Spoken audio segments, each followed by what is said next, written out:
I'll bring him in. Michael Chammas, it's an honour to have someone, an actual proper journalist on the show. Welcome to the WestsLife Podcast. I wouldn't say that, mate. Tigers fans don't think that. Thanks for having me, guys. No, look, you're above Buzz Rothfield. We'll give you that. So this article you've done this morning, 5 a.m. is on your byline there. So is there something you've heard about Michael Maguire and the coaching? Because we were saying earlier, we thought this whole thing, we thought Madge was safe and they were looking to the future with him. But is there something you've heard in regards to Michael Maguire's job? Yeah, look, obviously the story, the column was written yesterday, went out this morning in regards to Madge's future. And obviously you guys will have well across what I've written last year or so in regards to Madge. And he has a contract next year that's there in place. And I think, when the club decided to back him at the end of last year and make that public, I think a lot of people at the club privately felt that, he had 12 months and it wasn't that last year wasn't ever guaranteed. Obviously, there's a 12-month payout there with Michael's contract. So the club knew that perhaps if it didn't work out, they'd have to pay out 12 months and let him go. The way things have started this year, I think most people at the club are pretty happy that things are improving, but the level of improvement required, I think the club thinks it should be getting close to finals football. However, the injuries, as you guys are well aware, have probably diminished those chances at the start of the year anyway. They've obviously, as I said in the column today, there's been a lot of injuries throughout the year and they haven't been able to judge Michael Maguire's team on a best case scenario. It's always been worst case scenario. So what I was writing yesterday was basically the fact that at the end of the day, they might have to make a decision based on worst case scenario. And it wasn't saying that one way or the other is the right or wrong way, but there is a reality that at some point in the next 4 to 6 weeks that they're going to have to actually say, okay, Michael Maguire is our coach going forward, and even beyond next year. How long does Michael Maguire stay and build? Because as much as they're looking at players, there are players out there who want to know the long-term coaches, and they can't ignore the noise as well. They know that Michael Maguire isn't the safest of coaches at the moment, and are trying to work out who will be there next year. So I think you'll get a good indication. And what I wrote today was basically the fact that there's people in the club are saying, if you're not double digits by that halfway mark, your season's goodbye in regards to finals football. And there's 6 points by in round 13. So this week is crucial in regards to getting to that 10 points and keep themselves alive. And if the season peters out in the next 4 weeks and the finals contention is all but gone, then you'll see that the club will look at what they're going to do next year. And that might be Madge. They might be happy with the resilience the team has shown. They might be happy with the fact that things looking like it's a happy place at the moment. Or they might say, 4 years we've given him and enough's enough and let's move in a different direction. But either way, I expect that decision to become clear depending on what happens over the next month. Boys, Michael, who wants to go? Your piece today is obviously basically an opinion piece. But my issue with it isn't what you wrote. I've got no issue with that. My issue is someone within the club has obviously given you a line or two for you to run your piece on. You don't have to reveal your source if you don't want to reveal your source. I just feel as a supporter and someone that does a podcast with a couple of mates, we've got a due diligence to keep our fan base upbeat, and especially after a win.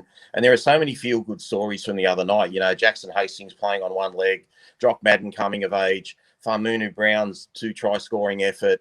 There's just so many good stories there. And the last thing we want to hear is like this talk within the club about possibly changing coaches. I'm going to ask you a 2-pronged question.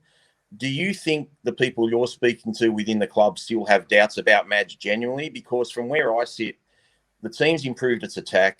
It's improved its desperation. Everything about the team's improved, unfortunately, except the win column.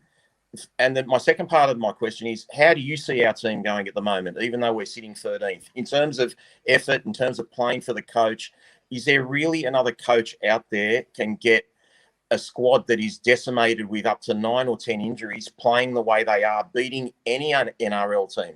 Because I don't see the team that was named last Friday night in February beating any team in the NRL. and they put a 13+ result on an NRL football team. So I don't know if that's too many questions to ask you, Michael. But you lost me, Rob. You like that?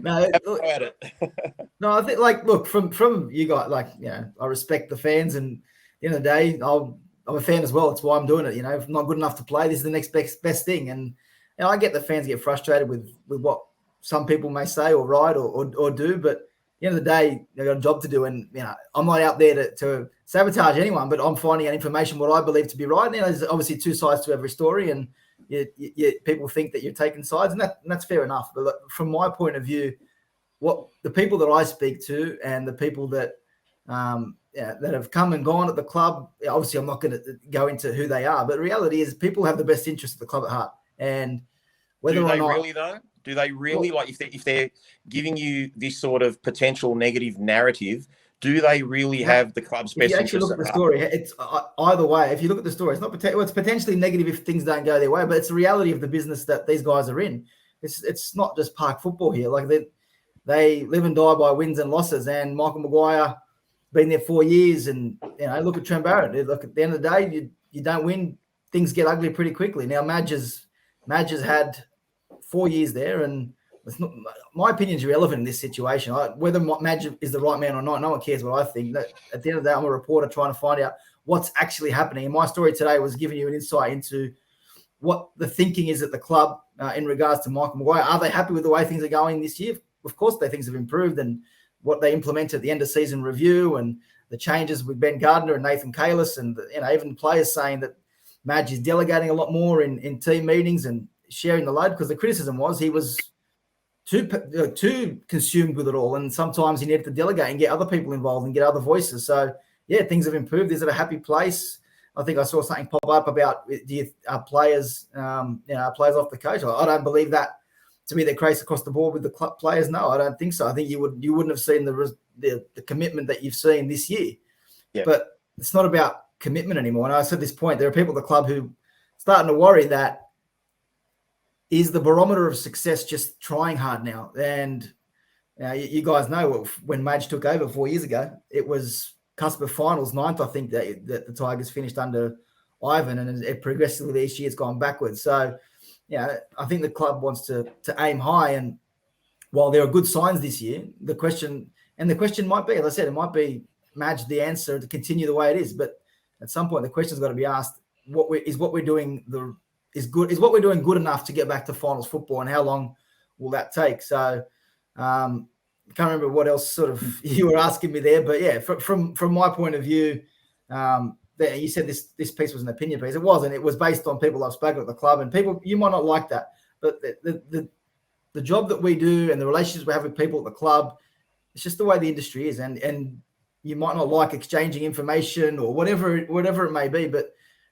there's a relationship there between people and any club, at any club, with any journalist. It's just the way it works. People have relationships with different journalists, and they tell them different things, and it works in both ways with stories. And it's just the way things are. It's not because I'm out to get Michael Maguire, or I've got no issue with Michael Maguire. Now, obviously, there are things written there that he wouldn't like, but each time that I've written something in the past, I've rung Michael Maguire and spoken to him about it. Has he been happy? No, of course not. But I've got a job to do. If people are telling me things, it's my job to get to the bottom of it and find out both sides of it. And some people are more willing than others. It's just the way it is.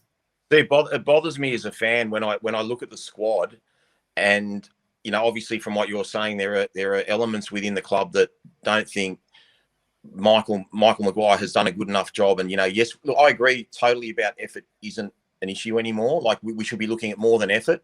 But when if you go through those players individually, there are so many players that are under 50 games.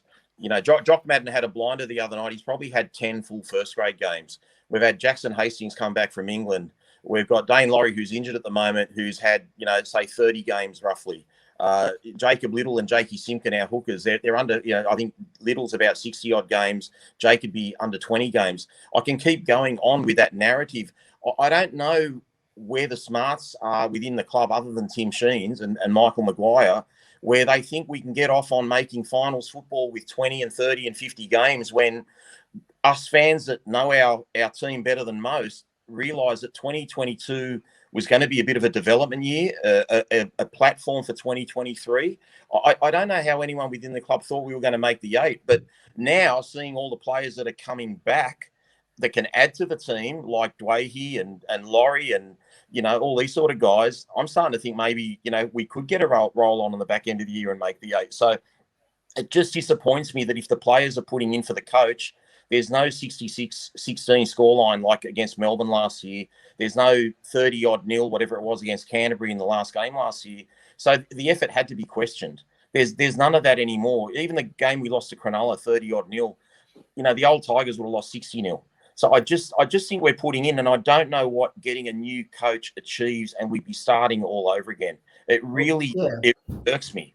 Well, I'll ask you, Rob, and this is just from a neutral point of view. Sure. When you look at the amount of improvement this year on the slightest bit of change in regards to coaching staff, and the results have been quite not wins and losses, but the improvement in performance has been quite significant. What's not to say if you moved in the direction that doesn't improve even more? So that's the kind of questions the club will ask itself. Okay, things are improving. Why did it take 3 years for this to happen? Why were we forced into this situation? And if this is the result of what we get by forcing change, perhaps things will improve the other way. Maybe they won't. Maybe they'll think, Madge is doing a good enough job the way things are going. Why would we consider moving it on? But I think you guys will be if you take a walk down Fair Income Avenue for a second, reality is Madge was always going to have to prove himself this year.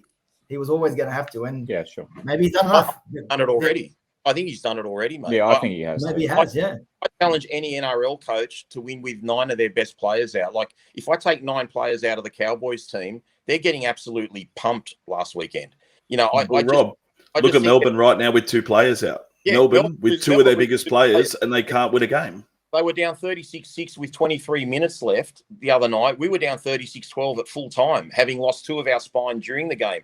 And conversely, North Queensland lost 2 key players in Taumalolo and Kyle Felt during the game, and they still beat them with 15 men. Like the microscope on us is just so much more, and I think we're carrying the 10-year baggage, Michael. That's the problem. Yeah, no doubt. I there because of that. Luke Brooks. I'll probably compare it to Luke Brooks. He's been there for 9-10 years.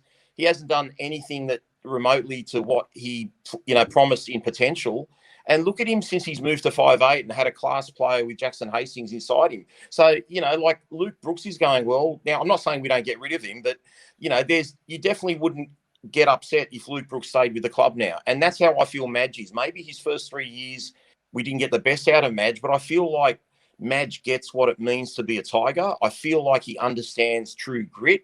And I feel this team has got his fingerprints all over it now. And I'm proud of them, mate. I'm proud of them whether they win next week or they don't. I know they're ripping in, and they're a chance of winning a game every week, where I couldn't say that last year. No, you're right. And one thing you can't fault Madge on is his effort and commitment. I don't doubt he's more committed than most coaches in the NRL. He lives and breathes it. He does. And reality is that's hard to get. But sometimes is that enough? That's not a question for me. My opinion's irrelevant in this situation. I'm just telling you, as I said to you, I'm just telling you the club, a discussion will have to be had in the next period to either say, okay, we're happy with the way things are going, we're going to keep moving forward, or we're not. And I completely get what you're saying. That point of view that there's enough being shown, that's fair enough. Yeah, there are signs there, and there's a lot coming through that junior system, and people are excited about the guys that are going to be making their debut in the next 18 months to 24 months at the West Tigers. And hopefully the club is on the up, because if the West Tigers are firing, rugby league's better. And I grew up a Dragons fan, and I remember I was at the prelim in 2010. Like, that was insane to see the crowd there and what it was like having the West Tigers. Yeah, thanks for bringing that up. Yeah. I don't want to bring up 05, so we'll just stick with 2010.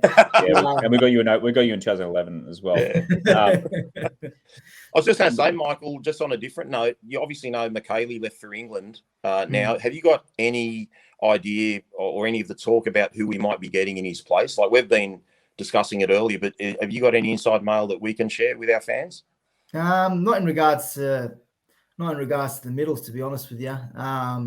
I know there's a lot of talk around in making sure that they give a pathway to these young guys coming through and not blocking them completely, and letting them feel like there is something, there is a reason to stay at the West Tigers. I think if you probably, the example is Ryan Pappenhausen. I know if you could have kept Tedesco, you would have kept him, right? But sometimes if that path is blocked and you go and buy a big name prop, then some of these young guys think, okay, well, maybe I have to look elsewhere for an opportunity with, you got Stefano there. And obviously if you went and purchased another one, there'd be a couple of starting props there going forward. So I haven't heard who they're after. I know that they want to spend their money on outside backs. They got 600,000 left in the cap this year, which I imagine they're going to probably bank that and forward pay some players so they get that in the cap next year. Plus Mbai, they're paying about 400 of Mbai's salary. So there's $1 million there that they'll have available, and hopefully next year then there's still room there to have a fair crack at a centre. There's a feeling they need a centre, some speed out wide, and potentially adding some class to the team with a big name if it became available. But at the moment, the Dolphins can't even do that, and they've got an $8 million checkbook still there. So yeah, it's 600K. 600K. That's like a decent quality player that we don't have under the cap. So if you add up 600K, add them all the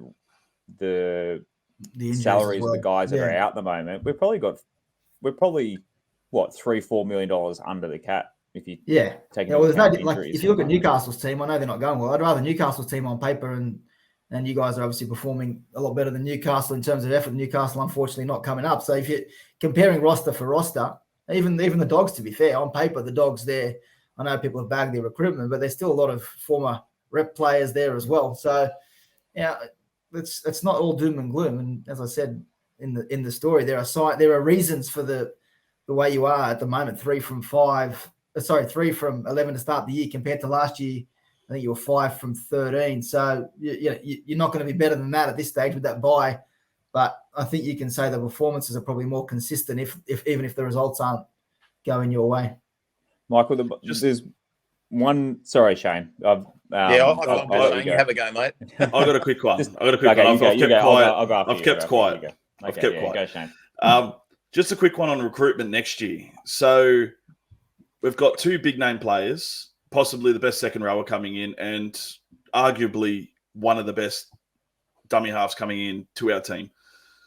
Where do you put that with Madge? So obviously they've hit him up. They want to come play for Madge and the Tigers.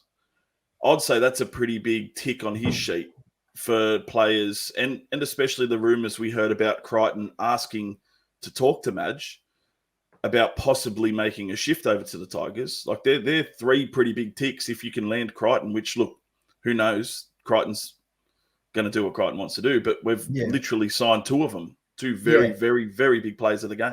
I might add my question to that because it's pretty similar as well. So Jackson Hastings, also, he's off contract at the end of next year, and he said he wants to play for Madge for the rest of his career. So also sacking Madge might risk losing Jackson Hastings. So it's kind of adding to Shane's point of all these players that want to play for Madge, including Jackson, our Lord and Savior. Yeah. I'll say one with Jackson. I think, the club took a risk signing him, and it's paid off. I think Madge deserves the credit for that. That Jackson Hastings, reality was Jackson Hastings was not wanted anywhere else in the NRL, and the Tigers, they took a risk, and it's paid off. I think he's on 3s at the moment this year. He's not on a lot of money, and he's definitely worth more than that in the long term. I don't think Jackson Hastings.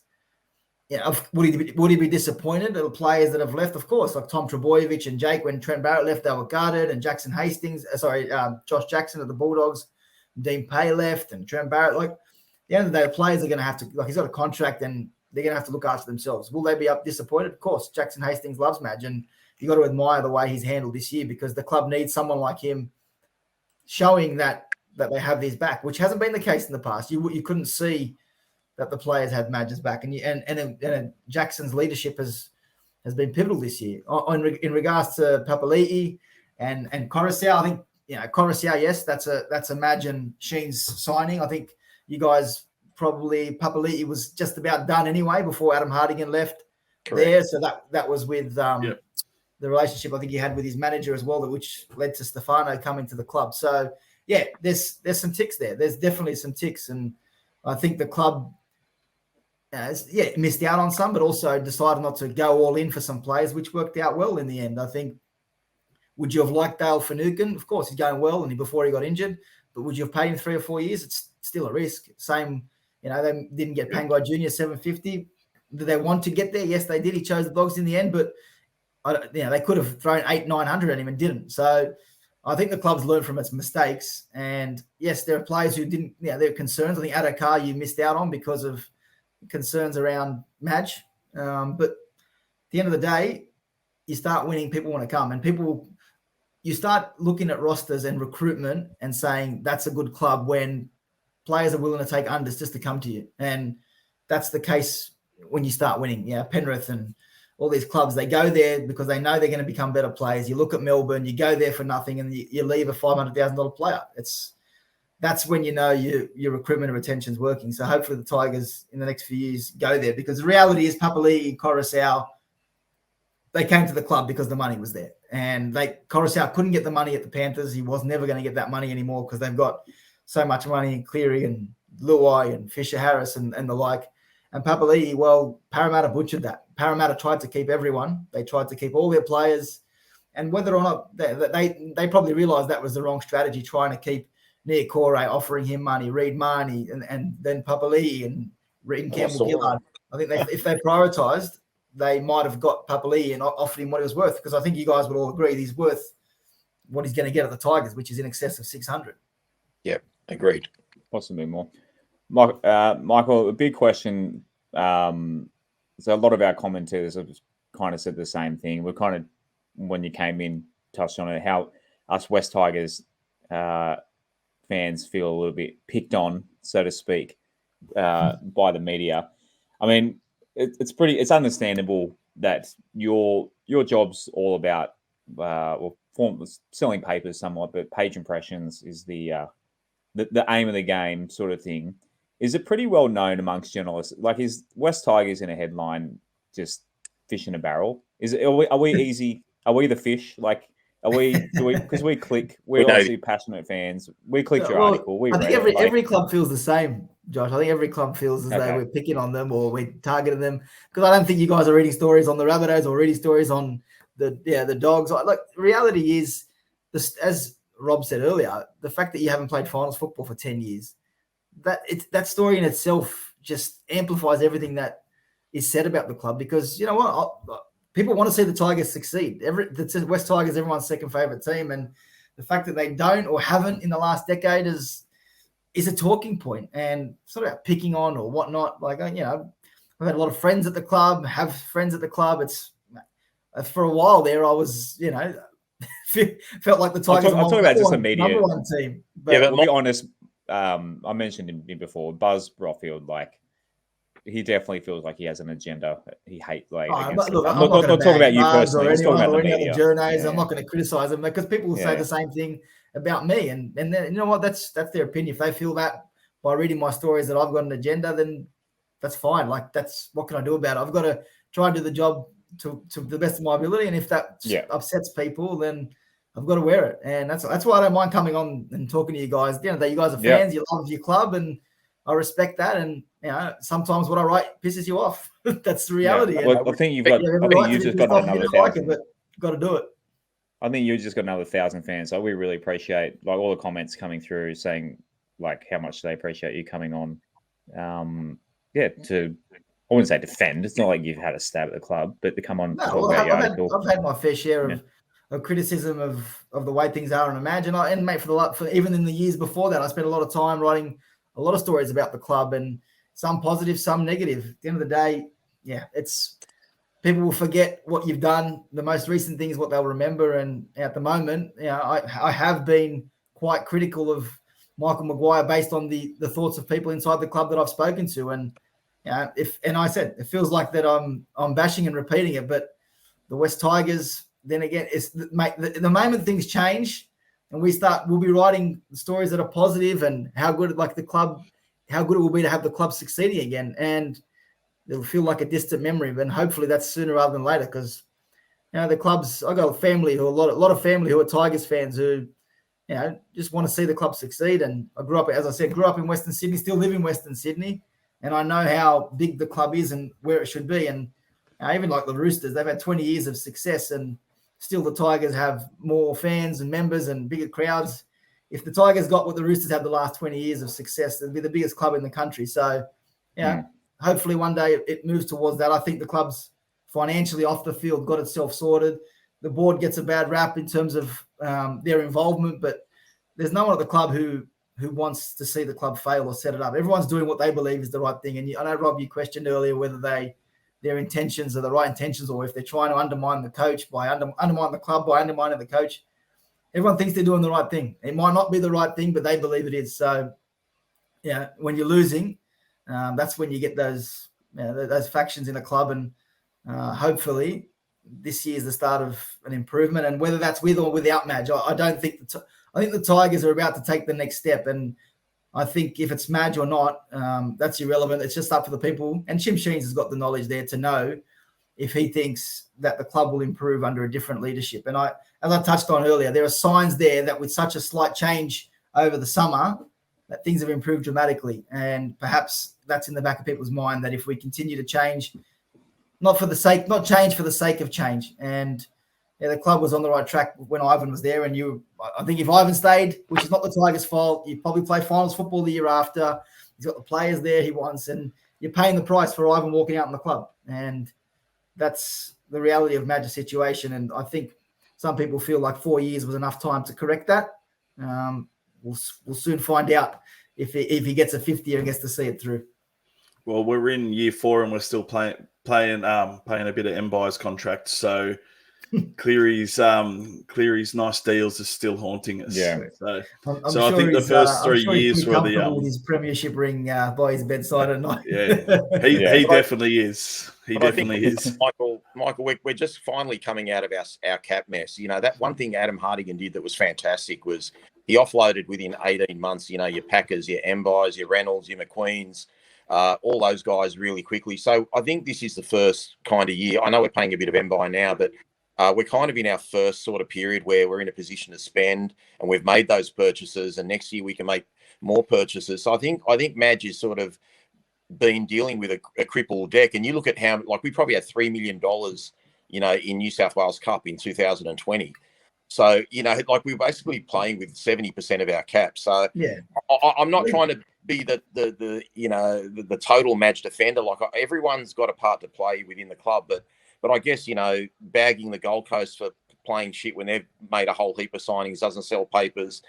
You know, Ricky Stewart's finally getting... I work for the Sydney Morning Herald, so the focus is 8 or 9 teams for us. Yeah, sure. You know, that's why. Do we care about the Broncos? No, because we pay for subscribers. There's other teams, you know, there's other coaches like Nathan Brown and Ricky Stewart, like I said, has got out of it the last few games. Canberra's finally turned it around, but they were in a mess and nothing seemed to get mentioned about them. It was always us or Trent Barrett. So now that Trent Barrett's gone, I'm thinking, oh, here we go. We're going to start getting picked on. But I hope your West Side family members still talk to you, mate. Some of them do. It depends on which side of the fence they sit on with Madge. But it's I spoke to the club like a bit earlier about, you know, with Jack Bird and what happened yesterday. That you got to respect the club for deciding, you know what, we're not paying this much for Jack Bird. Were they interested? Yeah, they'd had a conversation. Did they want to pay him in excess of $550 for 3 years? There are people at the club who wanted him, but then others who thought, you know what, we're going to be back in the same position, taking this sort of risks with a player who has got a history of long-term injuries, and they didn't buy it. And there are people there, Justin, Tim, and Madge, and they're making calls for the future, for the best decisions for the long-term future of the club. So there's no short-sightedness here. There's depth coming through the system. They've got the pathways right. Brett Camorley, Matt Benzie. It's just getting it right in regards to the first grade team. And I think if the first grade team can fire, the rest of the club is starting to take care of itself. Yeah, I can give you a bit of a scoop on Angus Crichton too, if you want, Michael. Hit me. The door's not closed with us, but he does want to stay with the Roosters. You probably know that already. But I don't think Angus Crichton want to leave the Roosters, but I think the Roosters are willing to let him go if he finds a deal. Yeah, exactly. So we're still in the ballpark, but it looks like he's going to stay the Roosters. But that's what's going to have to happen until you rebuild. You're going to have to settle for players who cannot stay at their clubs for salary cap reasons or whatever it may be. And then the tide will turn. You win, and then people will come to the Tigers for less. It's just and it's really hard getting out of a hole. Yeah, and we need a few good kids coming through as well at the same time. A bit of a blend like 2005. That's it. No, if we have 600K for this year, are we allowed to start paying Angus now? Can we say, well, he's 400K No, because I'm pretty sure the Roosters did that with James Maloney. It's a good before question. he I don't came. think you can pay someone not on your books. I think, I'm not 100% sure, but I'm like, if you wanted to forward pay Luke Brooks, for example, there'll be no issue. And then let's say that he's at 1.1 and you pay him 600 this year, the next year only have to pay him 500, which I'm not saying this is the case, but if you were trying to offload someone next year, if that was the case with Luke Brooks, it becomes a lot easier to offload him next year with someone willing to pay his salary. Or it just means you get 600K to spend elsewhere if you decide to keep him. So, yeah, that's a good question with Angus Crichton. I'm not sure if you can actually forward pay someone who's not on your books that year. I might have to look into that. Nick Politis can probably do it, but no one else can. Boys, we'll let Michael. I know as a dad of kids, it's sleep is precious, and as a journo as well. So, any last questions for Michael before we let him go?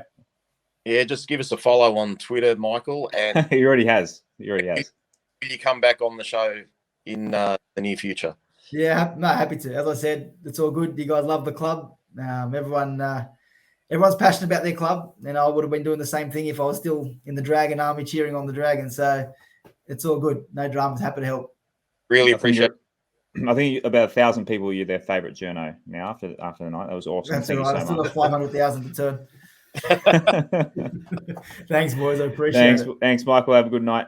Thanks, mate. Cheers, Cheers. Michael. See you. Bye. Thanks for listening to another episode of the WestsLife Podcast. As always, we are sponsored by West Ashfield Leagues Club and as well as MG Pump Solutions. If you could please subscribe if you'd love to hear us again. We're going to have episodes twice a week, every week this season, Mondays and Thursdays. So we're going to, as the season rolls in, be sure to catch us every week. And if you can, give us a like on the socials. So at WestsLife Pod on Instagram and Twitter. Search for WestsLife Podcast on Facebook. And if you'd like to take part in the show, patreon.com/WestsLife. It's just a couple of bucks a month to help grow the show. We'll see you again next time on the WestsLife Podcast.